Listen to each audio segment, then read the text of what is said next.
Yung sinasabi natin na pahayag na yung kumakalat na text message patungkol sa pagnanakaw sa Pilipinas. So, pakinggan natin. The spotlight is back on former Undersecretary Adrian Bersamin. Ito'y matapos ungkatin ni ACT Teachers Party List Representative Antonio Tino ang umano'y text exchanges ni Bersamin at Pangulong Bongbong Marcos. Dito napatunayan umano na bagman si Bersamin ng Pangulo. Narito ang agenda report ni John Manalo. Di lang yan si Bersamin si ano pa, yung taga-DOJ, yung associate, ano ba yun? Basta yun, yung taga-DOJ, no, karaan lang na kakabalik lang. Alam niyo, ikukwento ko na sa inyo. Si Leandro Leviste, nasa kanya itong ano na to. Nasa kanya itong listahan na ito. O, itong ebidensya na to nasa kanya. Ipinakita niya ito sa isang bilyonaryo sa Pilipinas. At itong bilyonaryo na to, sinabi sa kanya na shit, kapag lumabas ito, siguradong mawiwindang. Oo, siguradong mawiwindang itong mga nasa Malacanang. At kapag nawindang itong mga nasa Malacanang, putyang ina, talagang mayayanig sila nitong ano na ito. Kaya kung ako sa'yo, pumunta ka sa ibang bansa, tapos doon mo ilabas yan. Or mga ibang bansa ka muna, mamili ka. Umalis ka ng Pilipinas, ilabas mo yan, or mga ibang bansa ka muna, tas manahimik ka kasi sobrang delikado nitong impormasyon na to. Yan yun. Yan yung purpose kung bakit supposedly aalis si Leviste. Oo, natanggap namin yan, yung balita na yan. Diyos ko po, eto na nga, kita mo. Paglabas dito, nataranta na sila. Biglang lumabas yung sa ICC. Biglang lumabas yung kung ano-ano na namang gagamitin nilang panakip butas. Biglang pinakanta nila si Sharon. Ina talaga, sabi ko nga, ibang klase talaga tong mga hudas na ito. Pakinggan nyo kung ano yung mga ano na yan, yung mga text messages na yan. Nabasa raw mismo ni ACT Teachers Party List Representative Antonio Tino ang umano'y palitan ng mensahe ni na PBBM at former Presidential Legislative Liaison Office Chief Adrian Bersamin mula December 2024 hanggang July 2025. Bagaman si Adrian Bersamin, officially ang title niya ay PLLO. Diba? Siya yung legislative liaison ng Malacanang dito sa House. Officially, that is his title. Ang lumalabas talaga ay siya yung personal runner, ibig sabihin utusan, bagman, ibig sabihin tagatanggap nung kickback, tapos disbursing. Dito na magkakaproblema yan. Tingnan niyo sinong naglalabas nito. Congressman. Congressman yung naglalabas. Sino ang may-ari ng Kongreso? Huwag na tayo maglokohan. Yan si Bogie D. Hindi talaga yan ang speaker. Hindi talaga yan ang speaker. Ang speaker talaga, ang may hawak pa rin dyan sa Kongreso, si Romualdez pa din. So bakit nilalabas ito nitong congressman na ito na alam natin na alyado ni Romualdez? Naglalaglagan na ba si Bongbong at saka si Romualdez? So eto naka-attention etong skandalo na ito or itong ebidensya na to kay Presidente Bongbong. Wala si sa text message exchange na yan, wala si Romualdez. So anong ibig sabihin nito? Naglalaglagan na ba yung dalawa? Naku, maganda ito.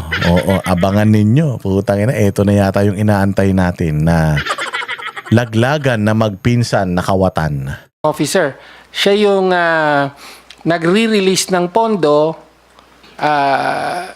sa authorization ng Pangulo, sa pahintulot ng Pangulo. Ayon kay Tino, patunay ang text exchanges na alam ng Pangulo ang nangyayaring kickback scheme sa flood control projects. Ni-report niya yung pagkakompleto ng 7.112 billion in deliveries. No? Tapos, may acknowledgement ng Pangulo. Okay. Tapos may mga serye ng mga report, no, kung paano gagastusin, hinihingi ang approval, no, ng Pangulo, no. Katulad ng sinabi, ang maraming mga exchanges dito ay nagpapatungkol sa election campaign expenses. Nangyayari ito, at least yung maagang bahagi ng komunikasyon, ay nangyayari sa panahon ng campaign. Isa raw sana ito sa mga ebidensyang ilalabas nila kung hindi nabasura ang impeachment complaints laban sa Pangulo. Sabi po sa mensahe, complete na po ang 7.122 delivery sa akin. Tapusin ko po ang computation today. Kalakip nito rin ang detalyadong computation ng mga pinaggastusan ng 8 billion na kickback. Ay, balita ko napunta kay Andrew E. yung ilan sa mga kickback na yan. Sabi ko nga tangina malala talaga, no? Sobrang lala talaga ng korupsyon. Pati yung mga artista damay. Kaya nga kako, mag-ingat kayo dyan. Kala Boss Toyo, kanila rin doon, yung mga tumitira kay Inday Sara, putang ina yung mga ninakaw na pera ng taong bayan, binabayad sa mga yan. Di umano di umano. Yun pa rin sa text messages na nabasa ni Tinio, pinaabot umano ni Bersamin noong July 10, 2025 na may 2 billion peso delivery siya para kay PBBM sa Nara residence sa Forbes Park. Sagot ng Pangulo, sasabihan ko si June Baris. This is July 10. The President appears to be receiving kickbacks days before he went to Congress. Humarap siya rito at nagsabing, mahiya naman kayo. Sino po ang dapat na mahiya? Isa si Tinio sa mga endorser ng pangalawang reklamo laban kay PBBM. Sa partikular, nasa complaint ng alegasyon na ayon kay Yusek Bernardo, nasa 100 billion na insertion na inutos ng Pangulo, 52 billion ang kanyang direktang hinawakan at mula rito ay nagbigay siya para sa Pangulo ng 8 billion na commitment. Nasa complaint po yan. Bukod kay Tinio, may hawak din umanong kopya ng nasabing mga mensahe si Batangas 1st District Representative Leandro Leviste at Caloocan 2nd District Representative Edgar Erice. Papaimbestigahan na ito ni Tinio at Erice. Matatanda ang iniugnay ni former House Appropriations Chair So, ibig sabihin, etong mga sinasabi ni Zaldico, ni Guteza, ano talaga, may katotohanan talaga. Kasi sila ang unang naglabas ng mga pangalan na yan Yung Bersamin, yung Pangandaman, yung ganito, yung ganyan. Sila yung unang-una, tapos meron pang text exchanges po, yan. Check nyo yung mga numbers na yan. Burner ba yan? Mga phones na yan? Or yung mga numbers ba na yan? Working pa yan? Kasi meron tayong di ba? Yung SIM card registration. Doon mo malalaman kung kanino registered yung mga numero na yan. Hindi ba ito yung dapat na sinasagot ni Claire Castro? Hindi yung kung ano-anong kaipalan, kagunggungan yung mga pinagsasasabi niya. Walang Joe. Zaldico si Bersamin sa kickback schemes dahil sinabi umano mismo ni Bersamin sa kanya na utos ng Pangulo ang 100 billion peso insertions sa 2025 national budget. Ang ombudsman naman, matagal na raw minamata si Bersamin dahil sa mga isyong kinahaharap nito, kabilang na ang money laundering. Dati pa yan, Senator ko yan. Kasi Matagal na pala. Bakit nauna pang naipakulong si Senator Bong Revilla? Matagal na pala bakit hindi pa nakukulong yan? Bakit hindi pa yan nakakasuhan? Si Boying pero tumabata-ba na si Boying, no? Mabuti naman. Mukhang mukhang nagkasundo na kayo ni Lucifer na hindi mo na kayo magsama. noong una na marami na nababalita na activities yan. At alam mo naman dito sa atin, maraming marites sa Pilipinas. Nakakarating yung mga balita sa atin. Pero may naranasan kami sa DOJ na tila siya ang nakialam sa appointment process. Pero dati na rin sinabi ni Senate Blue Ribbon Committee Chair Ping Lacson na ginamit lang umano ni Bersamin ang pangalan ni PBBM kaugnayan 2025 budget insertions. Ayon kay dating DPWH Undersecretary Roberto Bernardo. Napag-alaman ko from Undersecretary Bernardo na may mga tao sa Malacanang, not the President, not authorized by the President, who misrepresented him. I will name some of them. Jesus! Tsaka na yan na nga, may text messages na. Yan yung priority mo, Ping Lacson. Puta, puro ka na naman Puro ka na naman privilege speech. Yung 69 na congressman na sinasabi mong sangkot sa pagiging kontraktor, wala kang pinangalanan kahit isa. Si Ping Lacson, pakasinungaling mo.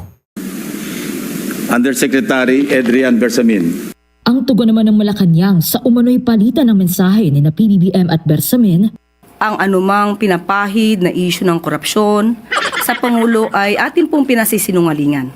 Ang anumang paninira Alam mo, nakakahiya dito, Claire Castro. Napakaraming corruption, napakaraming instances na talagang yung ebidensya, tinuturo yung amo mo. Kay Inday Sara, puros yung pa rin. Confidential fund, DepEd, OVP, yung pa rin, yung kaso. Wala nang iba. Puta, wala kayong makita na dinagdagan nyo pa nga yung death threat niya, di umano, sa presidente. Yung taga yung nakakulong na nagpapanggap na malapit sa mga Duterte. Tangina, sabi ko, napakabulok ng mga ibinabato nyo kay Inday Sara. Ito, malinaw pa sa sikat ng araw. Itong mga bagong lumalabas na mga ganitong ebidensya. Paano nyo ngayon to pasisinungalingan, Diyos ko po, na yung ipinapahid kay Pangulo na gago, hindi yan. Subukan mo sa korte, yan yung sabihin mo. Kailangan mong mapatunayan na si Pangulong Bongbong walang ginawang kabulastugan. Hindi yung puro statement lang. May pinapakita silang ebidensya, i-counter nyo yung ebidensya na yan. Sabihin mo lang naman, yung may number naman pala sila, di tawagan nila yung mga numero na yan para malaman nila kung kanino yan. Baka mamaya sumagot niya si Inday Sara, di ba?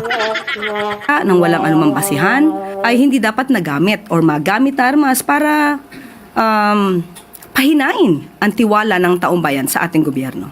Ayon din kay Palace Press Officer Claire Castro, wala pa silang nakikitang kopya ng umano'y text messages. Pero ipauubayan na raw nila sa Ombudsman, Department of Justice at Independent Commission for Information. Ipauubayan nila sa Ombudsman, DOJ at ICI. Puta, ibig sabihin, wala mangyayari.